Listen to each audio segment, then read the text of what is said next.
How's it going? Going on? Hey, Nothing Can you much. How hear are me? you? I'm good. I'm good. Long Just time no floating see. around. Yeah, I know. You having a good week so far, man? What was that? You having a good week? Yeah. It's been a lot of moving around, a lot of basketball. It's a fun time of the year, but stressful at the same time when you sit in my seat. You know what I'm saying? Well, yeah, I saw Columbia's going dancing again. So Yeah, you going yeah, up yeah. to watch it? I am. I'm leaving tomorrow. Where are they playing at? So, Chapel Hill. Oh, nice. So that's Yeah. you driving? Yes, I have to go to Penn State for state middle school states. My Mm-hmm. son is in eighth grade, so I'll be going there from one to the other. I still can't believe CV. They got Montour twice, man. Can't believe that. Yeah, yeah, Crazy. I Yeah. can believe it. Yeah, Oh, I for can sure. too. That team is like I mean, there's like it's just crazy how they're a well-oiled machine right now. I think they might take the state, to be honest. Yeah, Hmm. I think they will too. I think after beating them the first time, their confidence went through the roof. Hmm. That got the monkey off their back. They play a lot looser. Everybody looks a little more aggressive, and I mean, it's coming together at the right time. So Yeah, it'd be that way. yeah. No, I just what's it called? Justin went to CV. yeah, I Did went, you? and yeah, I Oh went. yeah, yeah. No, I it's What went. funny. year did you graduate? 2019. Okay, so you a few years ahead of my daughter. Yeah, yeah. It's funny though too. Like I know CV won the Whip Heels. My uncle actually played for them back in like the late '90s. So it's Okay, definitely represent there. But yeah, that's no, crazy. yeah. That's what's up though, man. That's what's up. Your uncle played for Siena, right? Yeah, you did D1. Yeah. Yeah, yeah. Okay, that's cool. Yeah. What's your uncle's name? His name's Isaiah Stewart. Isaiah Stewart. Hmm. You know what's the Isaiah Stewart in the NBA right now? It's not Yeah. him. That's not Is him. that? But there is one. There is one named yeah. Yeah, The guy who wanted to fight LeBron, huh? yeah. Do you That remember Isaiah that, Stewart Justin? is a dog. Yeah, he can. I like his style. Every team need one of those.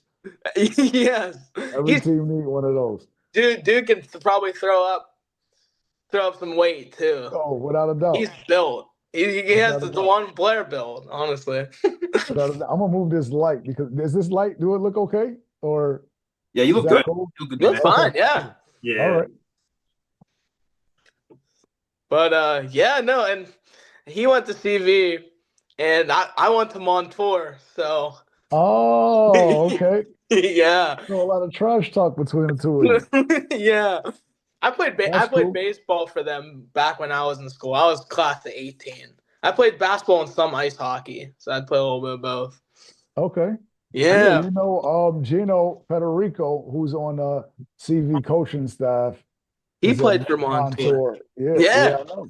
And then when we played Moon, Moon has two CV grads on their squad, Hmm. on their coaching staff. So, But their head coach went to Montour though. Moon's head coach did. really? Yeah. Okay. Yeah. That's crazy. And I think he played basketball for them way back in the day. Yeah. That's crazy. Yeah, Yeah. that would be hilarious to play against my alma mater, have the coach, you know. Interesting.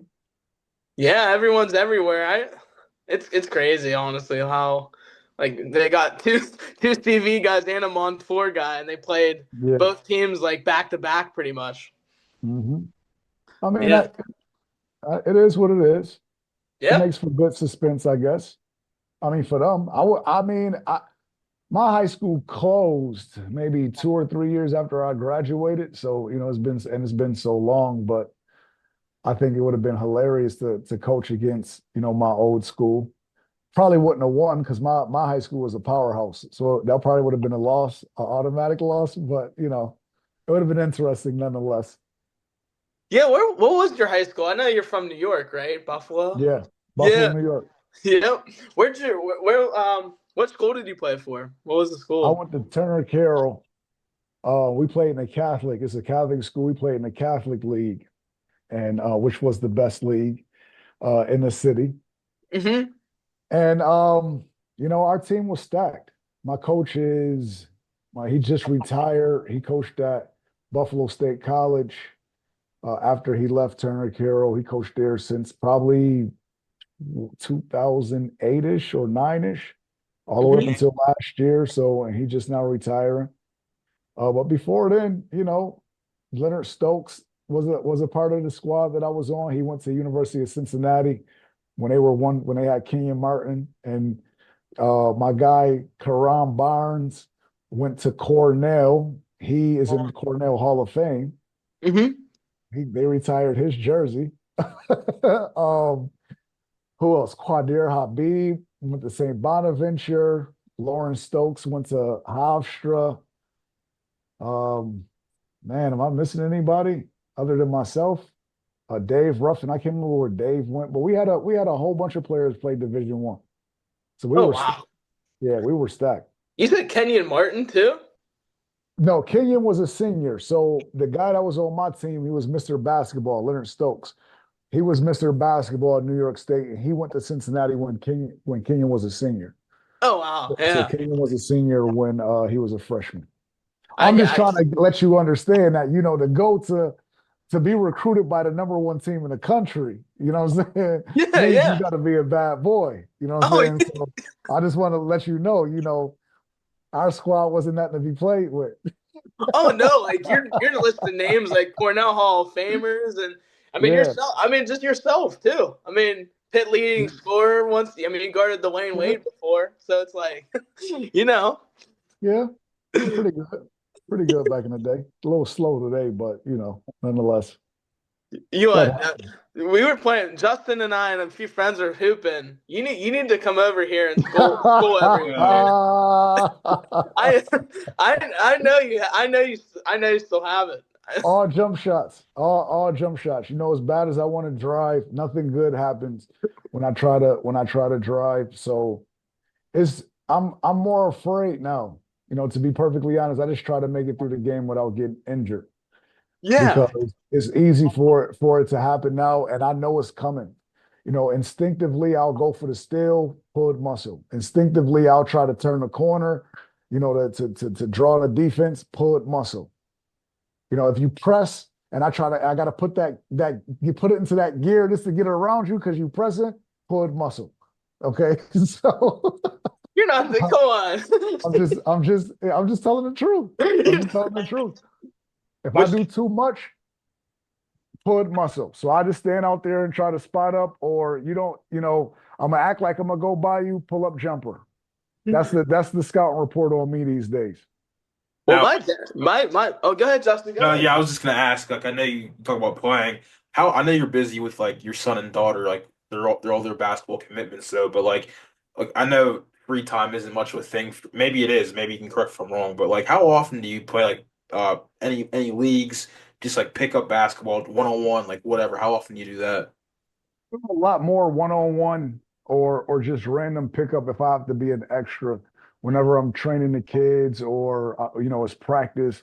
I'll get in there and fill in as a body. In regards to like really competitive, the last time I played was this past summer, and prior to that, it's been a long time. I can't do any concrete anymore. So if your league is on concrete, unfortunately, I'm going to have to turn it down because it's just brutal on my body. This past summer playing, um, I had a hernia issue, and I can I was walking my dog. I could do anything from shoveling snow to maybe, lifting something incorrectly and it can aggravate it. So I was sidelined for a couple of weeks because of that. Then I had an issue. I'm old. I just turned 43 at the end of February. You know what I'm saying? So sometimes you just wake up and you have a bad day. You know, so that's how the body is. So I missed probably half the games. Half the games I missed. So in regards to organized basketball or pickup, I'm working out right now to be able to do it a little more because my son is getting, to my height and he's starting to dunk the basketball. So, I'm probably the top guy on his list that he's trying to get at.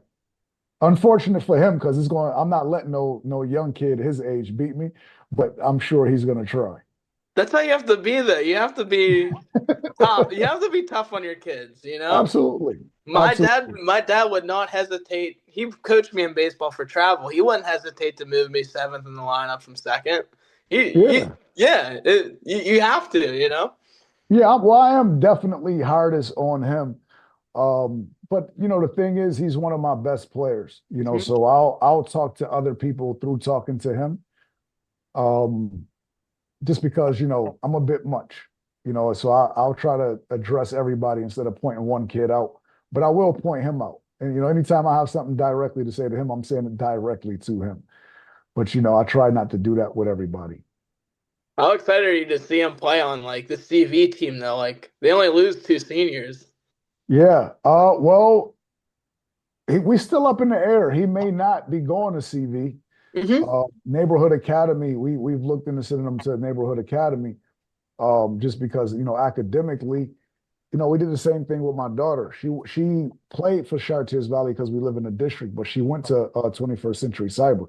Two totally different students. My daughter is way more mature, um, more of a perfectionist when it comes to her academics. So I trusted that she would be able to do what she needed to do. My son, not so much. He'll be in there playing 2K all day, opposed to getting his work done. So he's not built for that kind of setting. But so we and the good thing is that we know he'll be playing for a good basketball team, regardless to which school, that he chooses. But we have to. We're waiting to the end of the season to make that decision, and we're closing in on that. So that's something else on a list that I have to cross off in the next couple of weeks. Honestly, though, I feel that with the 2K though, because I just remember being in class at Point Park whenever all the things would shut down. Like you remember we had the Uh, shutdowns like yeah. during COVID, and Hmm. like I just remember getting my classwork done, and I just turned my camera off and started playing 2K. So I I too struggled with that too. That's a grind. I remember. Go ahead. Go ahead, I was Justin. gonna say I think we all struggle, man, at some point because yeah, we in the middle of a lecture, you're just you're on mute and your screen's off. You're just like you said, playing video games, doing whatever it is other than like what you're actually supposed to be doing. So I think we can all relate to that for sure. It's a grind too. It's addicting. You know what I'm saying? You level up, you trying to get your badges and all of that, man. Like that's a true grind. I'm not, like, come on. I got other things to do. Like, for me, it's like, I started them. I got them to an 88. I got to get them to an 89. You know what I'm saying? Like, no, I don't have time for this. So I don't even get the game anymore. It's probably been, I can't remember the last one I had. Maybe it was before COVID though. But yeah, those grinds, man, and then like you got to do it all over again. This is a new game comes out, yeah. Yeah, I just can't do it. They keep playing with the game like the gameplay and stuff. I don't know. I didn't play the last two just because it's Okay, like Yeah, it's yeah I know. I heard it fell off. That's what my younger brother was it's the saying. same thing. I play, some exhibitions, with my son. I think the gap between he and I has shrunk significantly. He's at that age where he really can play the games. You get to that peak of he's just the young, I don't stand a chance now. Just running that pick and roll is not going to work. And I can't, he got all the moves. This guy is doing, what I'm saying? He with Luca, he's a monster with Luca. Monster. Oh, sorry. I was gonna ask you since you brought up Luca. I think it's like a perfect segue.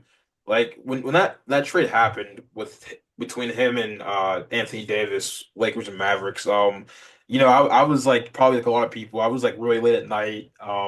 You're looking at your phone. You thought like maybe sham. Someone got hacked. Like this can't be real. Like from your perspective, what was your reaction to that trade? And yeah, just like your general thoughts. To be honest with you. A lot of things went through my mind because I'm not really shocked at anything from a basketball business standpoint. And when I saw the Jordan documentary, it made me wish I would have handled things in my career different when it came to the business side of things. Because if Jordan was going through things, we all shouldn't expect, anything to be different if he was going through things with the front office. So now after seeing that, I already was like, I don't put nothing past the business side. But seeing Jordan go through it, we shouldn't be shocked at anything anymore. that he was actually beefing with the front office. In regards to Luka, Jason Kidd is the coach over there. They're not going to pull the trigger on that unless they really communicated with Jason. And offensively, I think that Luka and Jason is great. But I think defensively, especially in the finals, Luka was kind of exposed. Mm-hmm. And I think that was, listen, at the end of the day, maybe, J Kidd felt like I just can't get it done with him. At the point, maybe I can bring in another piece. And I think, to be honest, both teams got better. I think Luka for the Lakers is better than AD. I think that the Mavericks is better with Luka in LA is better and the Mavs is better with AD.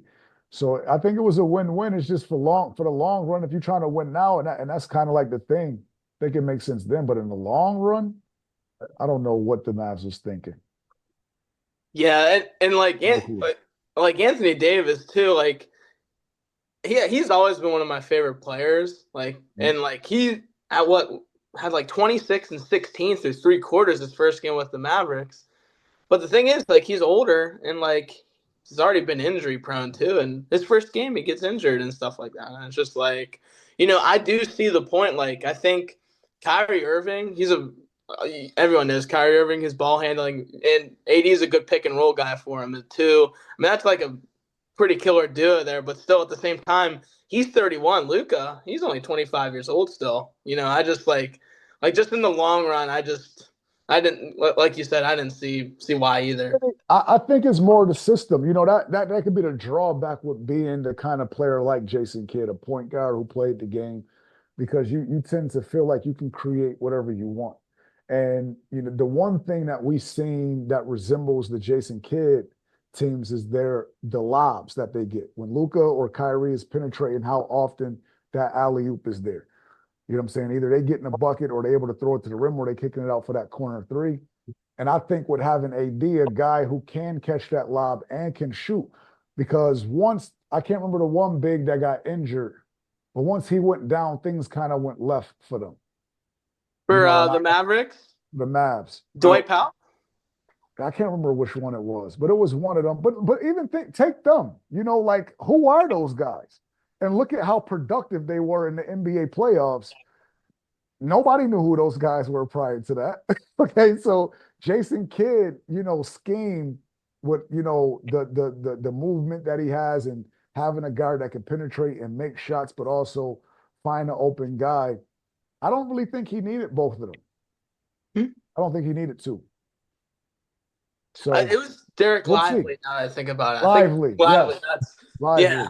Mm-hmm. I have to think for a second because there was live, and they have to Dwight Powell too. But I think I'm pretty sure Powell just got hurt. Well, it was like, I don't know if it's day to day, but I think Powell, Lively, and AD all got hurt. Yeah. And Kyrie tore his ACL. Kyrie now, yeah. Yeah, no, that team's ravaged, man. It was because I remember they started out really well this year, and then Luka missed extended period of time, and then that trade happened, and then the injuries started to pile up after that. So no, that's exactly what happened.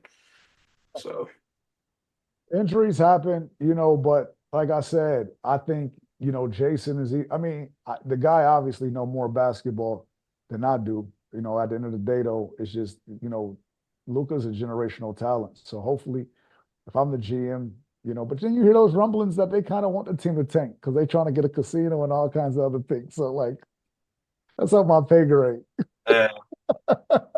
Speaking of teams wanting to tank, I hope the Penguins just decide to tank. Like, seriously, I know it's off topic, but we need the Pittsburgh Penguins to get some draft picks now, Absolutely. Gotta get young.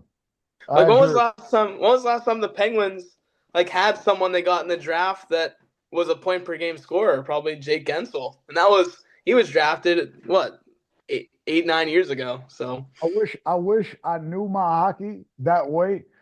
I don't watch enough, and it's because I really enjoy the game in person, and I should just go to more games because in person is not a bad seat. Every time I go to a game in person, I love it, but I just can't watch it on TV. It's just not as entertaining to me. Speaking of that, I don't know if you saw this, Justin. I covered Seneca Valley and South Fayette for the Trib hockey at Lemieux Center. It was 3 overtimes. Oh Three boy. overtimes. Yeah. So the game started at 6:15 and it ended at 8:45. Well, it was supposed to end by 8:30, but since it went three overtimes, the game didn't finish up till 9:40. Here's the catch: there was a second. It was a double header, so the game after was supposed to start at 8:45. It didn't end up starting till 10:15. So It's these kids on unbelievable. a school night were playing hockey at like 11 o'clock at night. That's funny you mentioned that because like when I was in school, I'd know guys like their practice time was really late, and like when they played it, usually because ice time's so limited depending on where you go. You're not playing until 9 o'clock, 10 o'clock, and like you said, you have to get up right back up in the morning at 6 a.m. That's definitely a grind too. So no, that's definitely no, that's very plausible. So Life is a student athlete. And they'll prioritize like those travel teams during the day too. Because growing up, when you played travel, they would prioritize the kids first. Like make sure, hey, we want to make sure the Pee Wee teams, the kids under 14 are getting early ice time so they don't stay up late. And then the high school kids, they have to deal with like 8 or 9 o'clock start times all the time. Yeah. This is basketball. Yep. They put us last because we were the eighth graders. So I had the late nights all the time. I'm old now, so I try to get in bed early. But they kept giving us that late practice. Mhm. But I'm done. I'm retired after this year. I'm officially retired from coaching, so I don't have to worry about that. No more late basketball practice because we have the old team.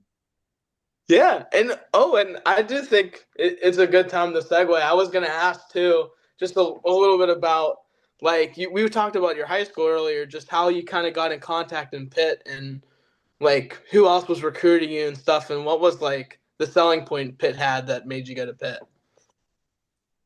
That was a long, long, long time, many moons ago. But so I was recruited for I felt like every team in the country. I was getting mail sent to the house, lit by the bag full. Um,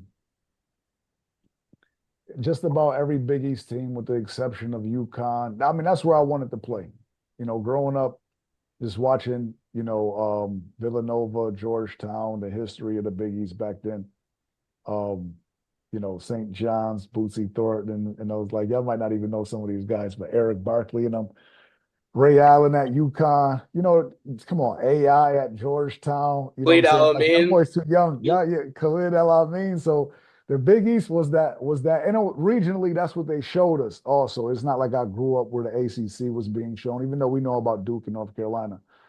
But yeah, Rutgers offered me my first scholarship. Dan Hurley actually was the guy who was recruiting me heavy at Rutgers. That was one of his. I just realized that Dan is only 10 years older than I am. So he was only probably like 27 years old back then, recruiting me. But I had them in the mix because they were the first team to offer me.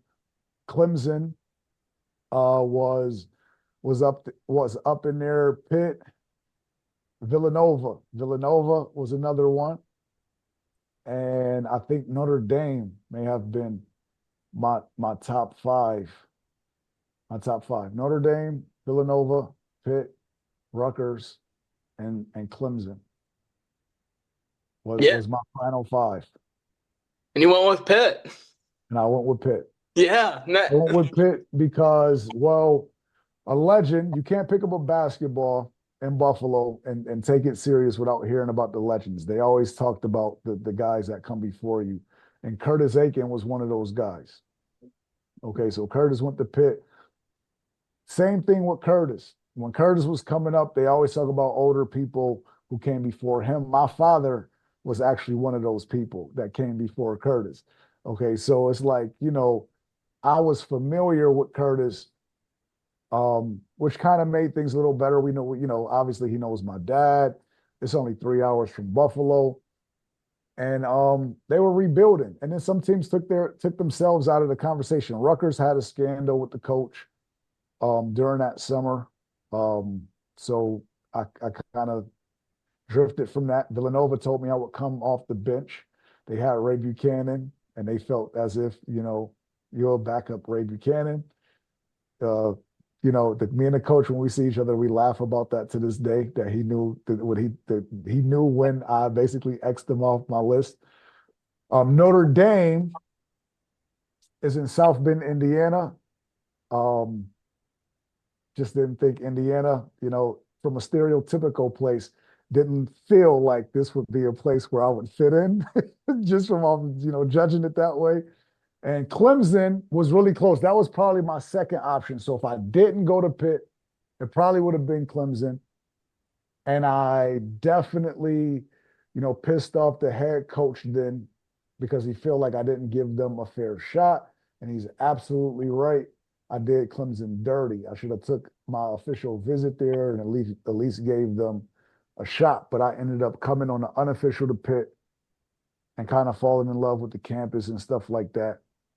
And kind of, not kind of, but I did verbally commit because I felt like I found the place for me. So that's how that went. Mm-hmm. Following up on that though, so when I was growing up, like I wasn't into Pitt basketball. Like I pay attention out of the sport as a whole, like much better now. But just that experience, like I don't know if I'm getting my timelines mixed up, but the Oakland Zoo. So obviously there was a period in time, and like I'm not trying to say that's like disappeared now, but like that like where you guys play the Pete, that was like one of the hardest places to play for an opponent in all of college basketball.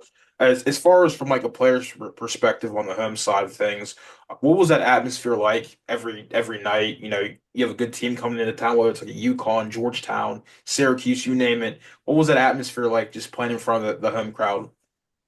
I mean, it was great. Well, I am responsible for the Oakland Zoo becoming a thing. Okay. So it was my freshman year when nobody really showed to our games. We definitely didn't have no student section presence. And then I dunked on Boom J. Mm-hmm. And that year we played Georgetown away, we played Providence away, and then we turned around and played Georgetown at home. So Georgetown happened to be our first home game since I dunked on Boom J. Okay, so and then they came with the like the pictures of me on like popsicle sticks or whatever, and they got there early. That was the first time they ever got there early, heckling him, with pictures and all of that stuff. Because that play just was like the greatest thing since sliced bread when that happened. So that was like the beginning of our student section, the Oakland Zoo, turning, becoming a thing. The Fitzgerald Fieldhouse. So I played 2 years in both. And, to be honest with you, I didn't really realize how loud the Pete was until I was a spectator from the stands. I went to the UConn Pitt game. I want to say when Dewan was here, Dewan's last year, and it was super loud. Other than that, I would have to say that every game where I was like, it is super loud in here, like it's crazy, crazy atmosphere was all in the Fitzgerald Fieldhouse. Okay. Like So tight. that place was just so tight. Yes, it was loud, but as a player, I tone that out anyway. So I'm not really so. Yeah, I might not be the right person to ask just because I'm kind of zoned out. I can't really pay attention to the fans, but I know that Pitt UConn game with DeJuan Blair there, they brought us back. I remember I had a corduroy blazer on. I'll never forget. It was like, man, it's crazy in here. So yeah, that man. I think UConn had a shame to beat that year too. Yeah, I think so. I think that was the same year for sure. I'm not sure. I think he flip to beat in Pittsburgh, or was that at UConn when he flipped him over his shoulder? I think that was at UConn. I don't think that was that game, same game. Yeah, it was a different game. I think it was at UConn he flipped them. Yeah, so it wasn't that one, but I do know that they brought us back for something. So I was in town specifically for that game that weekend, and I was sitting behind the bench. I mean, behind the basket, like one of the first rows or whatever. But it was just crazy. I was amazed.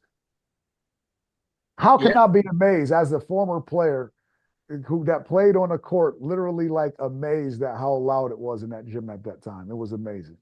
What was the reaction like though when he dunked on Boom J though? Like Me? Well, listen, I'll tell you this. prior to that, right?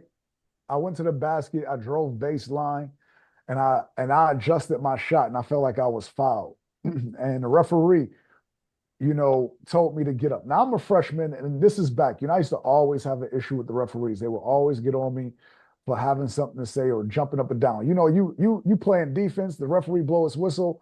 Yeah, you don't think your initial reaction is like, man, what is that? You know what I'm saying? So I'm not trying to show the referees up or nothing like that. It's just a reaction. So that was kind of like the relationship that I had with the referees. Is like, you're a freshman, we're not giving you that call type of behavior. And I remember talking to my uncle saying, I'm gonna have to try to dunk on him because they don't give me any calls anyway. Okay, so I went to the basket, I adjust my shot, and I remember getting up off the ground thinking to myself, I should have tried to dunk it on him. Okay, and the very next time I touched the basketball, I'm going in there to dunk it. And that was the next time I touched the basketball. So after dunking, I just got back on defense because I'm usually the one that has to really play some D. Not that other guys don't, but my draw was usually like a guy that don't really give me the luxury to celebrate. I need to go find him so I can.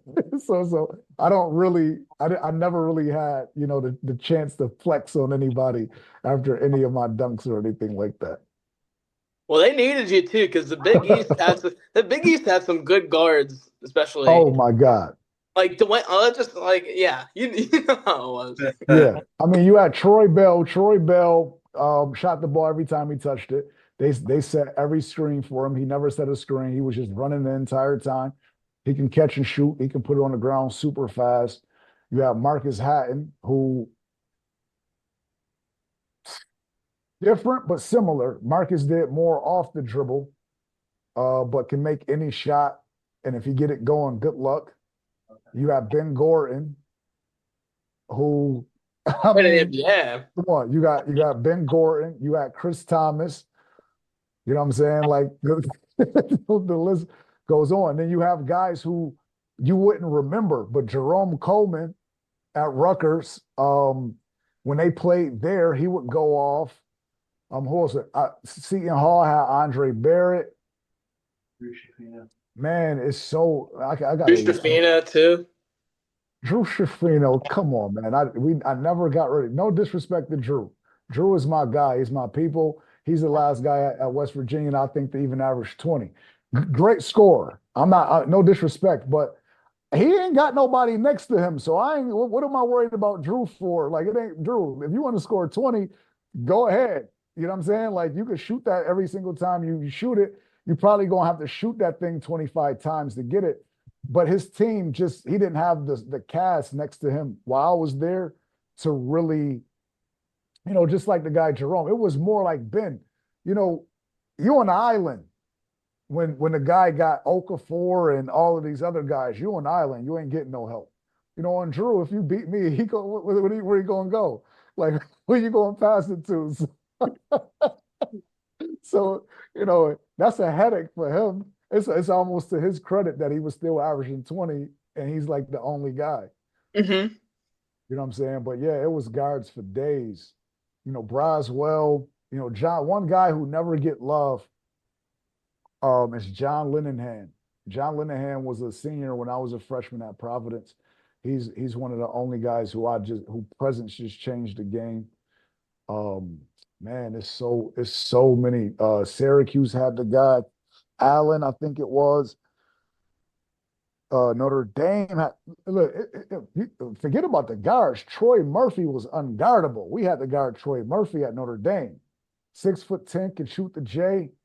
Troy was a matchup nightmare. We had to double team him every time he touched it. Mike Sweetney was a guy we had to double. Jerry McNamara, Carmelo Anthony. I mean, Preston Shumpert too, right? Yeah. I mean, yeah, it's a lot of guys that was, a lot of guys, a whole lot. Yeah, and there was one more too. You played him in the tournament. What was it like guarding Dwayne Wade? So I guarded Dwayne, I think, one possession, and he drew a foul on me. And it's a backstory to this, but Jerron guarded Dwayne. He did a great job. I can't get no credit. Jerron pretty much. I guarded Diener. So Diener was, a guy that ran around screens. That was more of Jerron's weakness. He was a better on-ball defender. He was bigger, long arms. So that whole first half that, Dwayne, I think, only had 2 points. That's Jerron's work. You know what I'm saying? But again, when you playing against a player like him of his caliber, he's not going to stop shooting. He's going to continue.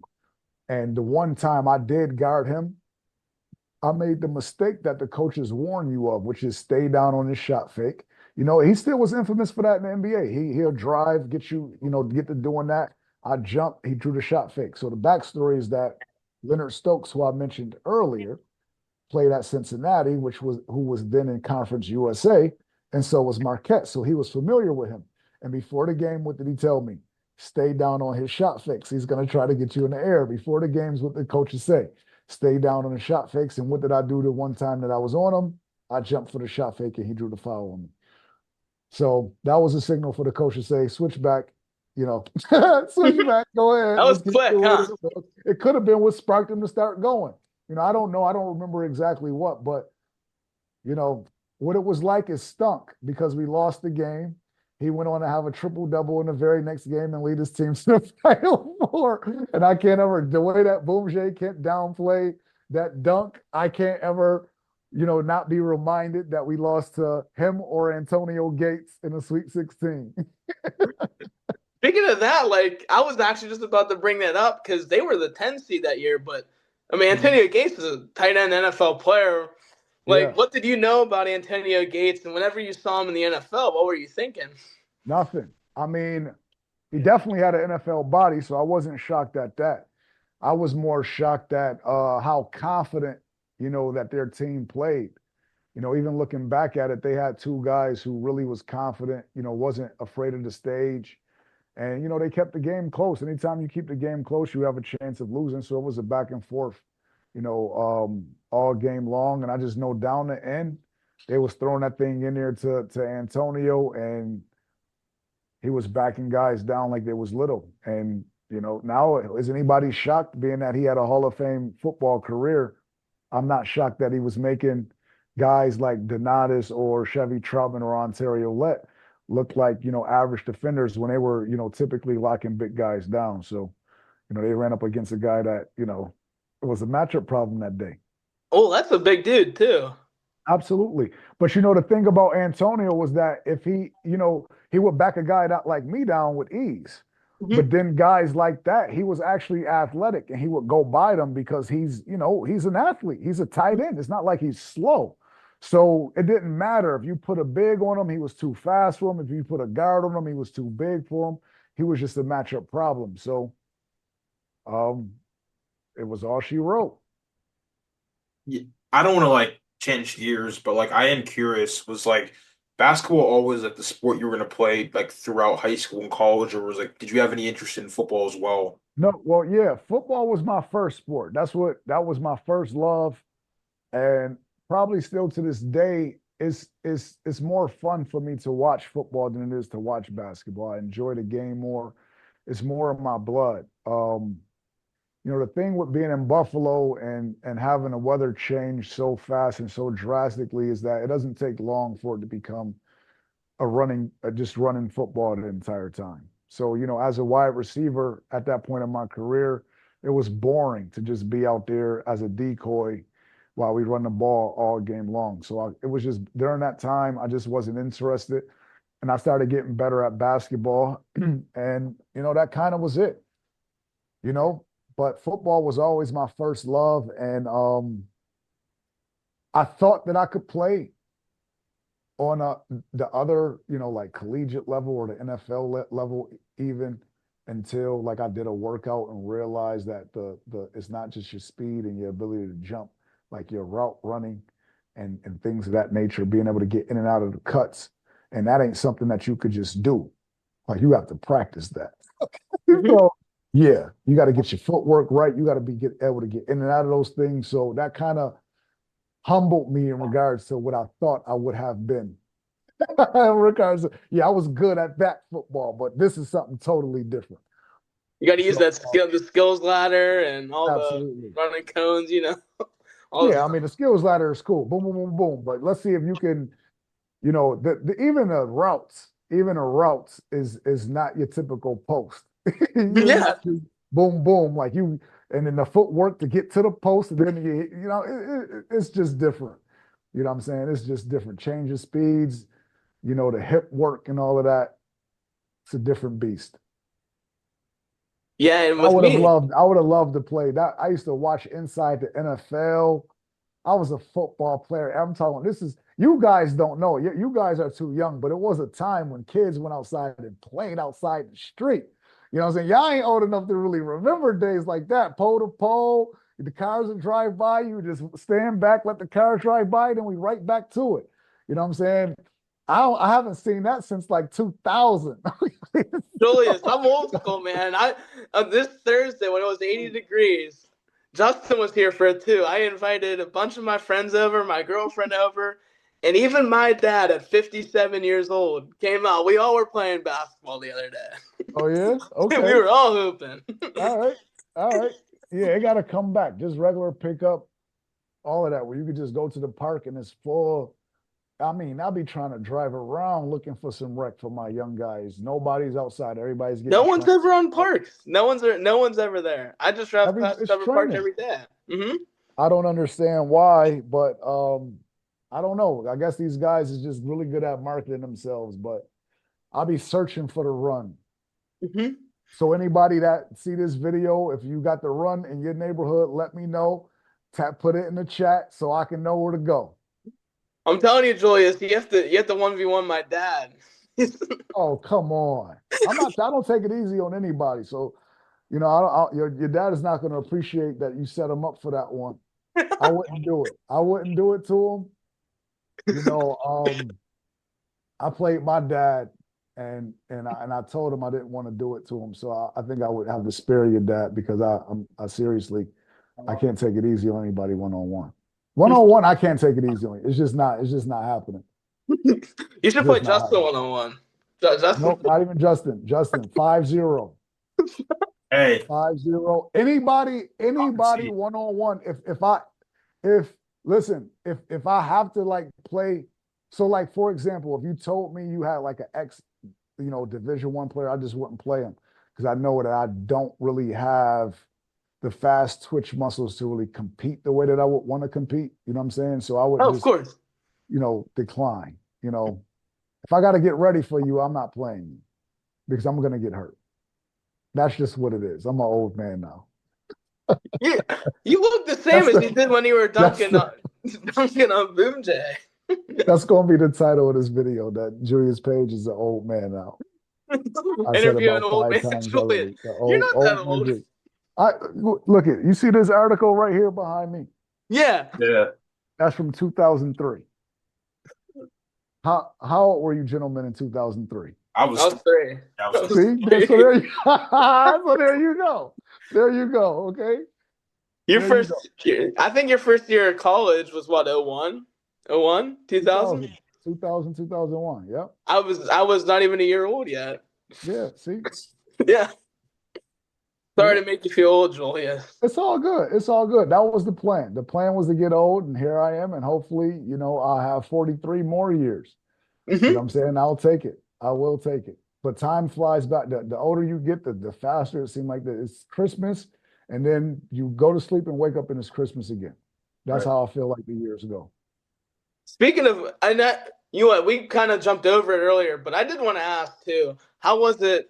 Like a good tournament memory was probably you guys beating Devin Harris in the tournament in that 1 year. Can you tell me like a little bit about playing him and like game planning against him? Yeah. So the only things that I remember specifically from that game was one, he did not stop running. Okay. I was hurt that year and out of shape. So I got hurt going into the senior year. I never got a chance to really get in shape. That was the end of the year. So I was really struggling physically towards that time of the year. And I remember guarding him, chasing him around, and me telling Jerron that I needed him to switch because I needed to take a break because this dude will not stop running around.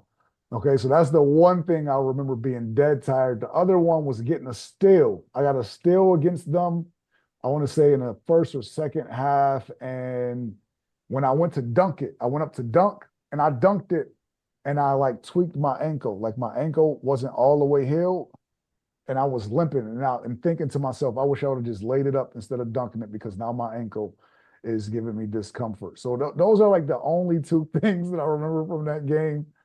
That was a dreadful season for me. I had a lot going on and, dealing with the injury, dealing with off the court things. That was a real challenging time of my life. So I don't remember a lot of, those are the only two things I really remember. And leading into the next question is like, I feel like, as someone who really is into the Bible and stuff, I really am into like the whole fact that, trials can produce perseverance and stuff like that. And I just wanted to ask, like, what did you learn from that? And like, just, yeah, how'd you, Oh man, yeah. I learned a ton from it. So that was the first time. That was the first time I ever dealt with an injury of that magnitude, and it was a setback, and I kind of fell into a depression. And the thing is, the mental part of coming out of that and a doubt that you start to have when you're trying to come back and thinking that you're not going to be the same player and things that was kind of like the beginning. Looking back, I should have treated that like that was the beginning of my career. Like this is what like I've been here before. I just didn't really realize it. So I think instead of me really embracing the challenge, I started to feel sorry for myself in a way. You know what I'm saying? Instead of embracing the fact that I'm probably going to have to take the long route to my goal, which would be to go to the NBA, I was more upset and bitter that I had to go, that route instead of embracing the challenge and accepting it for what it was. And I think because of it, along with some other things, like I said, it just made for the wrong vibe in regards to me becoming my best self after that. The good thing about it is that um, it's hard to play sports and not get injured. Mm-hmm. So now I actually have really sound advice for a person to have to go through that, which is just about every athlete. You know what I'm saying? And that was something I wouldn't have been able to speak on until that happened to me. I do want to like mention, like not mention, but I do want to ask you about not so much like post Pitt, but like what was the experience like playing for Idaho Stampede? That was like a developmental league team in the NBA, and then later Yeah, playing in Israel, I believe, and also Germany. What were those yeah. experiences like? And like as far as like culture in those areas, how was it different than like a Pittsburgh or a Buffalo? Oh man, playing overseas was the best thing that ever happened to me. From the standpoint that, the first time I ever went overseas, I was 18 years old. I played in Spain. I played in Morocco, on like a junior USA team or something like that. And you just expected everything to be, if it ain't the American way, then it's wrong. You know what I'm saying? And having that as your mindset makes things challenging. So the next time around, I embrace the differences instead of trying to challenge them. So more so than anything, it just opened my eyes up to different ways of doing things. You know what I'm saying? And it made me really appreciative of um, the way that I grew up. It made me more thankful for the position I was in at that time. And then just different cultures. You know what I'm saying? It opened my eyes to just, my own mindset. I learned a lot about myself traveling the world and being able to do that. So yeah, Germany, I was in Nordlingen. Um, it's like a wall around the city. Like between 11 o'clock and 2 o'clock is lunch, so everything is closed. And I'm trying to buy an adapter so I can play Xbox. I can't find it because every store is closed, and I didn't understand why, but they took the lunch break during that time, and everything was closed, so that was cool. Israel was great. Played there for 2 years, and I mean, Israel is a beautiful place. And I was right outside of Tel Aviv and Herzliya on the beach. So it doesn't get more, any better than that. And Idaho, believe it or not, that I learned a lot from that. I flew right in. I can't remember if I was coming from Russia. Where was I coming? I can't remember where I was coming from. But I landed in New York. My agent told me he had that spot for the Stampede open for me. I met the team in like Indiana or something like that. They was on their way to like North Dakota. Like this was like some of the weirdest. This is my only time ever traveling like Central America, even like the Dakotas and Utah. Like I haven't been to any of these places. So from that standpoint, I would have never, or even Idaho. How many people actually go to Idaho? You know what I'm I've saying? never been So there. that's what I'm saying. So I'm starting to really see some of the unpopular, if you will, you know what I'm saying, states that people are not known for like destinations to go visit. I got to see all of that, which was pretty cool. But yeah, even in that, I think that I was more just going through the motions instead of really being dialed all the way in. Um, kind of like in limbo between, do I still want to pursue this, or am I ready to move on with my life away from basketball? It's funny you mentioned that life after basketball. I actually was like introduced to you. Like, I think you did radio spots for a long time for Pitt Okay. basketball. I think you even did some TV broadcasting as well. Mhm. So from that perspective, you have a lot of experience playing on the court. So like giving analysis and also just analyzing the game as a whole. What was that experience like for you? It was great. I'm very thankful for, the opportunities that I had, starting out with the Trib and starting over there. I think that was the first thing I did on internet radio, and then moving over. And I think from there is the first time that I actually did the like a pit game, like a TV game. If I'm not mistaken, that was my first time doing that. And then just learning, the first time not knowing what I'm doing and not knowing like the kind of control that you have, and hearing a person talk in your head. And it was just like, it took time. Like it took for me to go through that and let all of that settle to really realize, man, I like now I know what I should have been doing. You know what I'm saying? Like I know, like I understand what they're saying and the questions that they're asking me. It just took going through that first time to really understand what I could do better and being a student of it. And then moving to the fan and having, the chance to work with, Philipponi. It's just been really it was a really good time and a really good experience.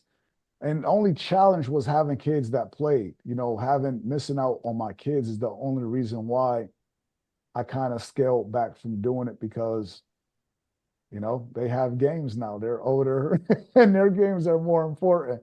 So that's the only reason why I kind of, got out of doing the broadcasting and a lot of the media stuff. That will lead to my next question. Just tell me like a little bit about, your family life and just like kind of how you met your wife and just everything. Yeah, just tell me about everything. Yeah, tell me. Okay. So I mean, I am old enough now that my youngest is I'll be a freshman in high school next year. So, and my oldest will be 25 years old on the 20th of this month.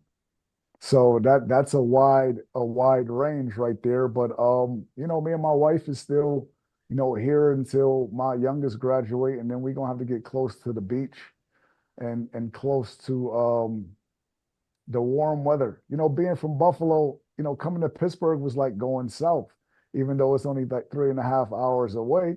Buffalo is so extreme when it comes to the snow that this was like, oh my God, yes, a little bit of sunlight, Not like but Florida. I didn't go south enough. Okay. After this time, I realized I didn't go far enough south. So I have to get near the water because I really enjoy um peace and quiet now. I lived a fast life for a long time. I enjoy reading. So, give me the beach and give me a book and I'm good. I'm simple now. That's what it is. Now I got some articles too. I have an endless supply of articles for you to read. Okay, yeah, no doubt. I mean, check.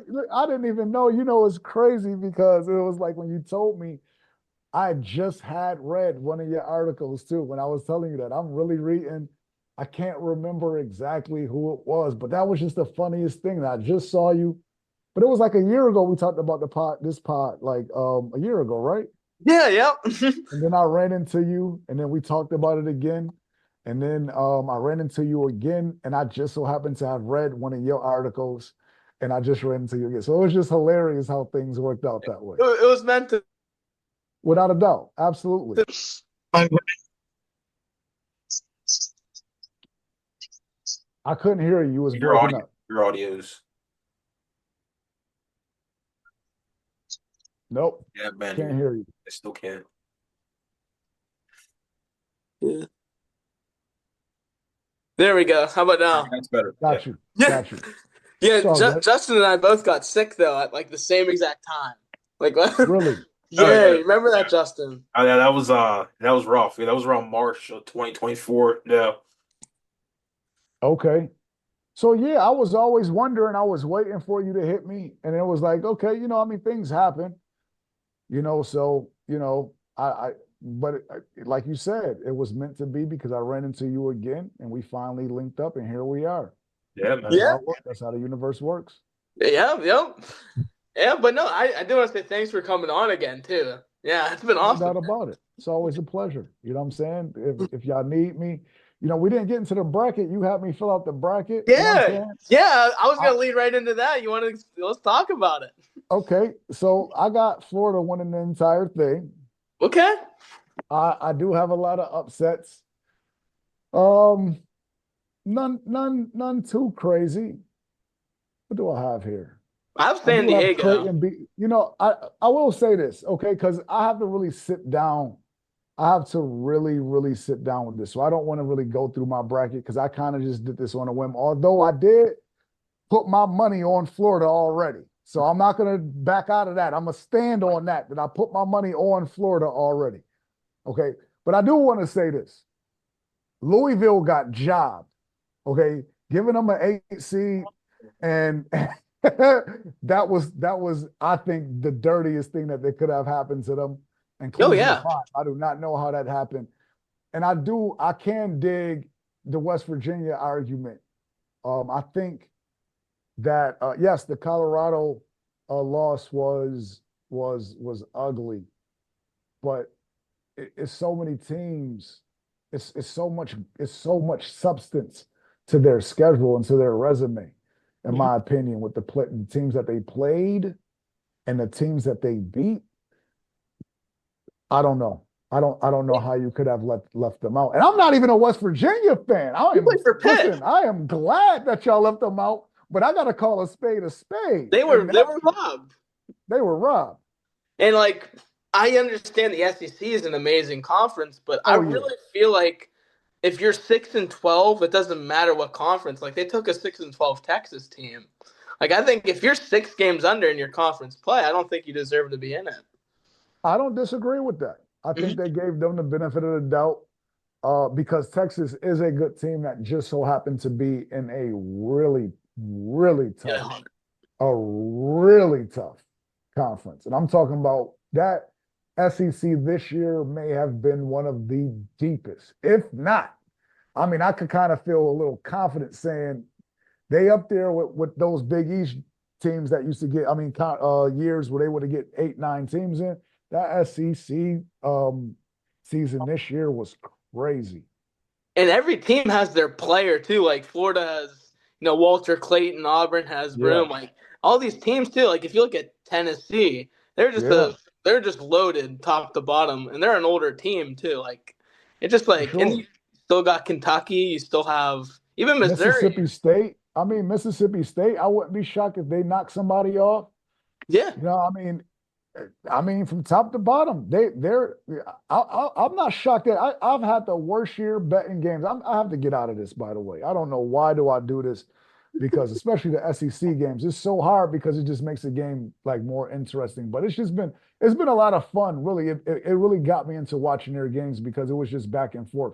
Georgia getting wins, Mississippi State getting wins. You just didn't really know what was going to happen in their league this year. Georgia's a good team too. Like I I think feel like they're 9 seed. and they're playing Gonzaga, which that's gonna Yeah. be a heck of a game. They didn't do them no favor. Didn't they win a conference tournament? Gonzaga, yeah, they beat St. Mary's, yeah, And they got a 9 seed, the and eight they nine beat game. Baylor like 101-63 early in the season, and they gave them an 8 versus the Georgia 9, which if they win, they have to play Houston. But I don't honestly, though, understand it. Yeah, I don't understand. Louisville beat Clemson, and I think they finished with the same record in regular season, but then they try to act as if they weighed the later game, and they just beat them. Like yeah, yesterday, it feels like they just beat them, and y'all gave them the 8 and them the 5. Like, how does that work out? yeah, it makes no sense. And yeah, Zero. you said they just beat them, and Clemson being a 5, I think realistically too, I think that even they could be higher because Yeah, I mean, a lot of teams can make cases. I think the teams with the guards. I like the guard from Creighton. I can't remember his name. But he can play. Ashcroft, I think his name He is. can play. Where's number 1? Yeah. Yeah, Then Marquette got one. Marquette has oh Where's what's number one also? yeah, he's really good. I'm And not then they just have picking these guys Joplin because they too. were number one. I'm not just picking them because of that, but they can really play. And then Well, Louis from St. John's can play too. yeah, yeah. So all of the teams that got good guards, I'm all for them. I feel like it's a guards game, and that's why I pretty much have. Uh, no disrespect to Cooper Flag. Cooper can ball. Duke is really good. I'm not gonna play like Duke isn't good. I just don't really. I don't really know against Florida, against Auburn, even Alabama. I don't know. I just feel like the best SEC teams is better than Duke, in my Yeah. opinion. And they're more. I feel like they're a little bit more battle tested too than Yeah, Duke. But I yeah, mean, 31-3 is absolutely. 31-3, but two though at the same No time. doubt, no doubt. And it's not like they wet the bed in the non-conference. They took a L or two, and then they beat some teams. So they've proven that they're a really good team. I'm rooting for them. Like, Yeah. I like to see the freshmen come in and do their thing that way. I really do. So I'm actually rooting for Cooper Flag to, take it all. You know what I'm saying? Because I just like it when the youngins come in there and dominate. I don't know why, but Well, I because just you like did it yourself. I didn't do that, but I liked it. I was rooting for Carmelo, even though they was in. I'd rather a Big East team. I liked Kevin Durant coming in and being a show. Ben Simmons when he was a show. I just liked the freshmen. Michael Beasley, was balling as a freshman. I like the freshmen when they come in and be dominating like that. So who's a team? You've kind of touched upon a lot of teams in the tournament, but like who's a team that maybe a lot of people aren't talking about that like might not win the whole thing, but could go like on a serious like Sweet 16, like Elite Eight run that maybe no one's talking about enough. Um, I would say BYU. BYU is one of those games when I see it, as I'm browsing through and it's like BYU, I'm not watching this. Okay, but I happen to watch them play and BYU, I think it's a lot of really good teams. It's funny because as these years really go on, I don't think that is locks anymore. We've moved and seen the shift where 16s have beaten ones now. And I think it's because the talent pool is so much, bigger and the margin between the guys that I think I really do. I could make a case for just about anybody. I wouldn't be shocked if Marquette went to the Final Four or, I mean, the Sweet 16 easy. I'm not shocked if anybody goes Sweet 16. A 2-game run, I'm not shocked. A lot of these mid-majors, um, I mean, they used to winning. Robert Morris, if you told me Robert Morris was going to the Sweet 16, not shocked. I don't know if St. Francis won that game in there, but St. Francis, it played like a unit, not shocked. Okay, like I'm dead serious. All of these teams that's used to winning, the only ones that I would say is sketchy. Yes. I think that's the better question. Who's sketchy?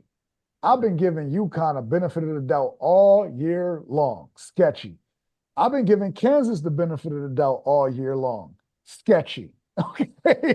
So 2 squads who I'm just like, I don't know if y'all as good as y'all supposed to like that. We keep giving y'all chances. Y'all might not be. It might not be y'all year this year. And it's weird with Kansas though, because they have like Dickinson back, they have Adams back, they have their players back from last year, and they were like down the stretch, man. It was not looking good. Not looking Not at good. all. Not Yeah. at all. So you know, but then again, I think that's just every time Kansas is like that team for me that like when they supposed to win, Michigan State also. It's like when they supposed to win, they don't do nothing for me. And then when they not supposed to win, here they are. Yep. Or like Michigan Virginia State the one and year. Kansas without fail does it to me all the time. So And then this is the year. Yeah, and then you had Virginia the one year lose to UMBC, and then the next year they won the tournament. Yeah, they won. Yes, Yeah. exactly. Exactly. So yeah, I feel like that's what I'm setting myself up for. That one of those two teams are going to make it to the Final Four, UConn or Michigan State. Watch, I can just feel it. If I had for my Final Four, I had Auburn, Florida, Kentucky, and Duke as my four. Say that one more But time. I had Auburn, Florida, Duke, and Kentucky as my four. So Okay, we close. I got Auburn, Florida, Duke, and Tennessee. Tennessee. See, yeah, that was the game I was interested in because I have Kentucky playing Tennessee. Kentucky's beaten them twice. Mhm. So did they beat them a third time? It's tough to beat a team. I have Kentucky losing Do you have them losing to Tennessee? to Xavier. Ooh, okay. So I have Xavier beating Illinois, but I don't have them beating Kentucky. Xavier's like Coach Miller, man. Like you know how he does. Yeah. So I got them. I Mm-hmm. got Xavier winning that, Tennessee winning, and then I got Tennessee beating Houston, which is a long shot. You want to hear my big one? Go ahead. San Diego over Michigan, and then San Diego over Texas A&M. Okay. That's my because I was looking. Their average score per game is 80 to 61. So they're pretty tough. I think I always like to pick like a double digit seed to make the Sweet 16. And I think only 4 losses. Like one of their players is averaging 20 points a game. They got like a lot of scores on their team. So that was my surprise one. And then if I had to go with a dark horse, I'd probably go with Iowa State as a team that could make a sneaky good run because they have, like you said, guard play. Curtis Jones and Keyshawn Gilbert are 2 really good, and they're older guards too, older players, and they just have a good veteran team. So I wouldn't be shocked if Iowa State can make some noise. I think my highest seed that I have going anywhere is Akron. Mm-hmm. I have Akron and Liberty playing against each other in the second round. I can see that. I have Liberty beating Oregon and Akron beating Arizona. Yeah. And I'm not just doing it just to do it. Like I got Yale also winning. I got Yale beating Texas A&M. Okay, so yeah, no, Yale played someone tougher. Yale played Purdue, and they only lost. It was like single digits, and they only lost to Minnesota by a couple points. Yale's good. Yale's good. Remember and Yale they're getting Courtney Wallace. Yeah, they're getting Courtney Wallace from neighborhood. Yeah. So they're going to get better. Courtney can play. Oh, Courtney can play. He's strong, athletic. He's smart. He can pass the basketball. His jump shot got better. You know what I'm saying? So Courtney, I think he's going to have a really good career at Yale. And the thing you said too is like his basketball IQ. It's insane. Like I just remember even against like who did I see them play against? I think they played like who was it? Rochester, I think. But yeah, and they played Amani the one time too, and I would just like he's so selfless with the ball too, and it's just crazy to see him play. And whenever he wants to take over, he can. So Courtney Wallace, though, yeah, I can't wait to see him next year.